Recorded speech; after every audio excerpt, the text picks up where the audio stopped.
In this video, I'm going to show you how to use the given information and write the equation of the line in slope-intercept form, meaning y equals mx plus b. Now, even if we're not given information like slope and intercept, we can still get the slope-intercept form, and I want to show you what that looks like in this video here. So I'm given a point, which is 6, -3, and I'm given slope, which is -2. Now, if you're given point and slope, we're going to start with point-slope formula, which is y minus y1 equal to our slope, and then in parentheses, x minus x1. So I'm going to plug in my -3 here for my y1, my slope of -2 for my m, and then my x value here is 6, so I'm going to plug that in there. Now this is point-slope form, and just in the previous video we learned how to solve for slope-intercept form, and that was 2 rules: distribute your slope and then solve for y.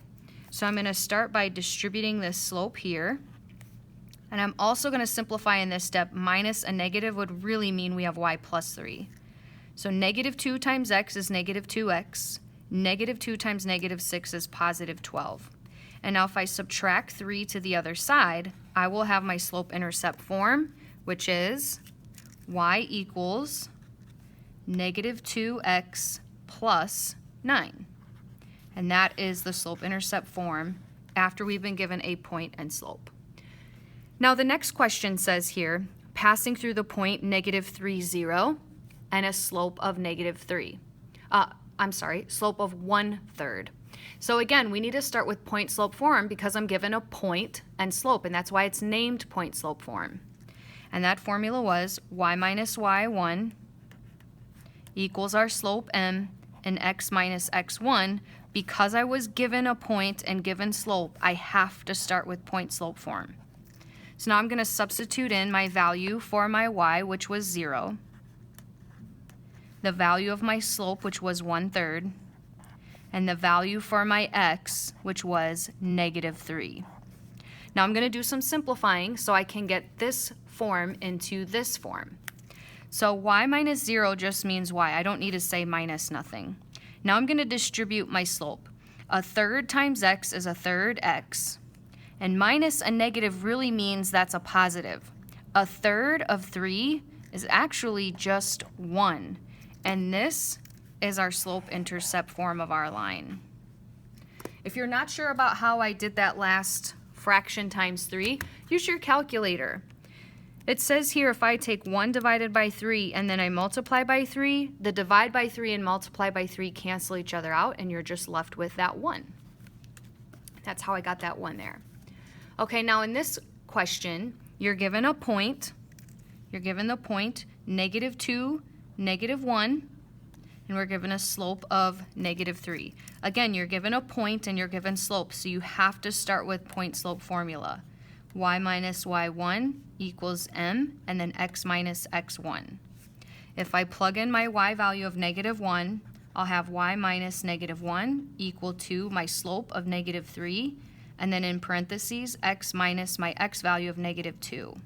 Minus a negative for both of these is going to change to a positive. Now I'm going to distribute my slope, and then I will solve for y. So -3 times x is this -3x.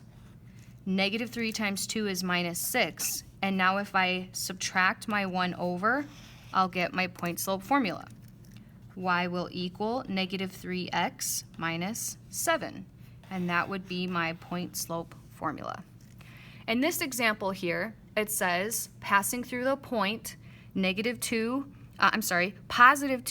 -3, and a slope of 0. Now we taught you this phrase, hoi vux, for a reason. Horizontal lines have 0 slope and their equations are y equal to a number. Vertical lines have undefined slope and their equation is x equal to a number. And I see that I'm given 0 slope, which means that I'm going to have a horizontal line. My horizontal line is always y equal to a number, and the number for the y in your point is the number you're going to use. So the function will be y equals -3, and that's it. Now the next one you're going to see that phrase hoivux come up again, because this one says through the point -3, 2, but this time has undefined slope. So again, that phrase hoivux.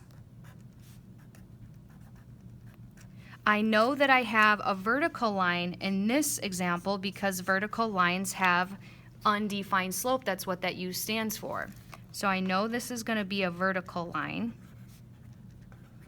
And I know my function is going to be x equals a number. So just look at your point, our point and our x, the x value is -3. That is your equation.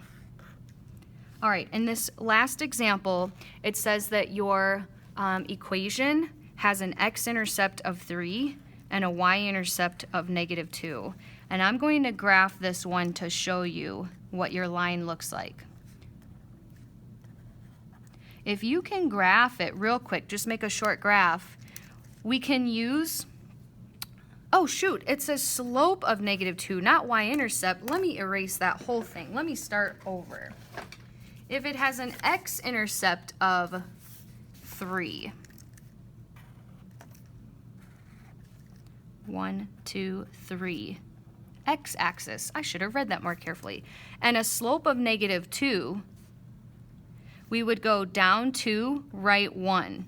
And if we go backwards, we would go up 2, left 1, and then up 2, left 1. You can actually keep going up 2, left 1 and figure out your y-axis here. Or if you don't feel comfortable graphing it and counting, what you can do is just use the point 3, 0 and your slope of -2. So just by my graph, I have y equals, my slope here would be down 2 over 1, so -2x, and my y-intercept was at 1, 2, 3, 4, 5, 6. Or if you start with your point, y minus my 0 equals my slope of -2, and then x minus 3, you'll see we're going to get the same thing. Y minus nothing is y, and if I distribute my slope, I'll have -2x and then plus 6. Notice these are the same whether or not you chose to graph it or use point slope formula.